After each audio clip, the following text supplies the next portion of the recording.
Chapter 21. Conception. The process of conception has been well defined by Gordy as that act of mind by which it forms an idea of a class, or that act of the mind that enables us to use general names intelligently. He adds, "It is, of course, understood that I am using the word class to denote an indefinite number of individuals that resemble each other in certain particulars." Perception. The first step in conception, as we have seen, is that of perception. It is readily perceived that the character of our intellectual processes depends materially upon the variety, clearness, and accuracy of our perceptions. Therefore, again, we would refer our students to the chapter in which we have stated the importance of clear perception. Memory. The future steps of conception depend materially upon the clearness of the memory, as we can classify objects only by remembering their qualities beyond the immediate moment of actual, original perception. Therefore, the memory should be strengthened for this as well as other objects. Abstraction. The second step in conception is that of the mental abstraction of qualities from the observed thing. That is, we must perceive and then mentally set aside the observed qualities of the thing. For instance, man first perceived the existence of certain qualities in things. He found that a certain number of things possessed some of these qualities in common, while others possessed other qualities in the same way, and thus arose classification from comparison. But both comparison and classification are possible only by abstraction, or the perception of the quality as a thing, thus, the abstraction of the idea of the quality of sweetness from the idea of sugar. Sweetness is a quality rather than a thing itself. It is something possessed by sugar which helps to make sugar what it is. Color, shape, size, mental qualities, habits of action, these are some of the qualities first observed in things and abstracted from them in thought. Redness, sweetness, hardness, softness, largeness, smallness, fragrance, swiftness, slowness, fierceness, gentleness, warmness, coldness, etc. These are abstracted qualities of things. Of course, these qualities are really never divorced from things, but the mind divorces them in order to make thinking easier. An authority says, animals are incapable of making abstractions, and that is the reason why they cannot develop formal thought. Abstract thought is identical with rational thought, which is the characteristic feature of the thought of speaking beings.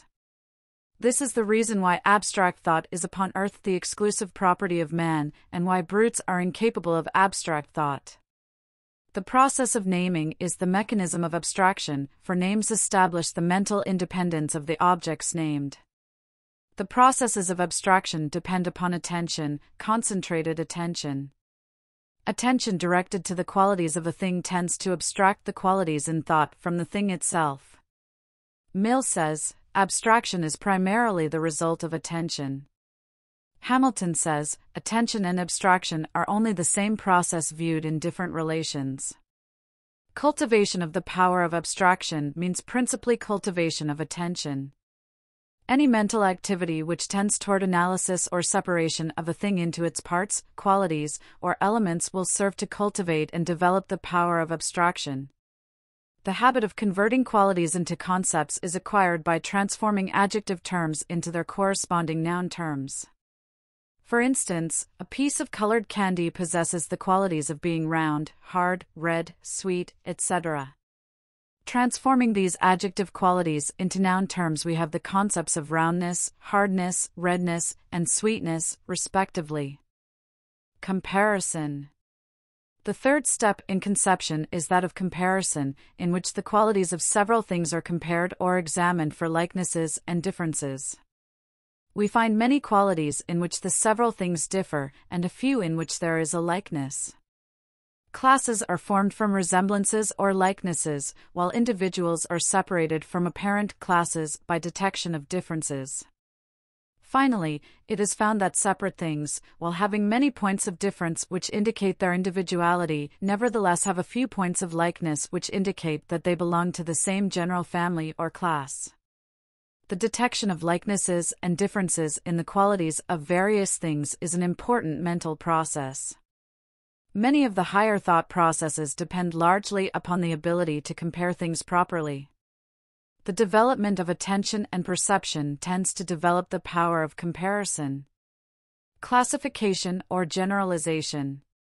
The fourth step in conception is that of classification or generalization, whereby we place individual things in a mental bundle or class, and then this bundle in company with other bundles into a higher class, and so on. Thus we group all the individual small birds having certain characteristics into a species, then several related species into a larger family, and this into a still larger, until finally we group all the bird families into the great family which we call birds and of which the simple term bird expresses the general concept. Jevons says, "We classify things together whenever we observe that they are like each other in any respect, and therefore think of them together." In classifying a collection of objects, we do not merely put together into groups those which resemble each other, but we also divide each class into smaller ones in which the resemblance is more complete. Thus the class of white substances may be divided into those which are solid, and those which are fluid, so that we get the two minor classes of solid white and fluid white substances. It is desirable to have names by which to show that one class is contained in another, and, accordingly, we call the class which is divided into two or more smaller ones the genus, and the smaller ones into which it is divided, the species. Every species is a small family of the individuals composing it, and at the same time is an individual species of the genus just above it. The genus, in turn, is a family of several species, and at the same time an individual genus in the greater family or genus above it. The student may familiarize himself with the idea of generalization by considering himself as an individual, John Smith. John represents that unit of generalization. The next step is to combine John with the other Smiths of his immediate family. Then this family may be grouped with his near blood relations, and so on, until finally all the related Smiths, near and remote, are grouped together in a great Smith family. Or, in the same way, the family group may be enlarged until it takes in all the white people in a county, then all the white people in the state, then all in the United States, then all the white races, then all the white and other light-skinned races, then all mankind. Then, if one is inclined, the process may be continued until it embraces every living creature from monoran to man. Reversing the process, living creatures may be divided and subdivided until all mankind is seen to stand as a class. Then the race of man may be divided into subraces according to color, then the white race may be subdivided into Americans and non-Americans. Then the Americans may be divided into inhabitants of the several states, or into Indianans and non-Indianans, then into the inhabitants of the several counties of Indiana, and thus the Posey Countyans are reached. Then the Posey County people are divided into Smiths and non-Smiths, then the Smith family into its constituent family groups, and then into the smaller families, and so on, until the classification reaches one particular John Smith, who at last is found to be an individual, in a class by himself. This is the story of the ascending and descending processes of generalization.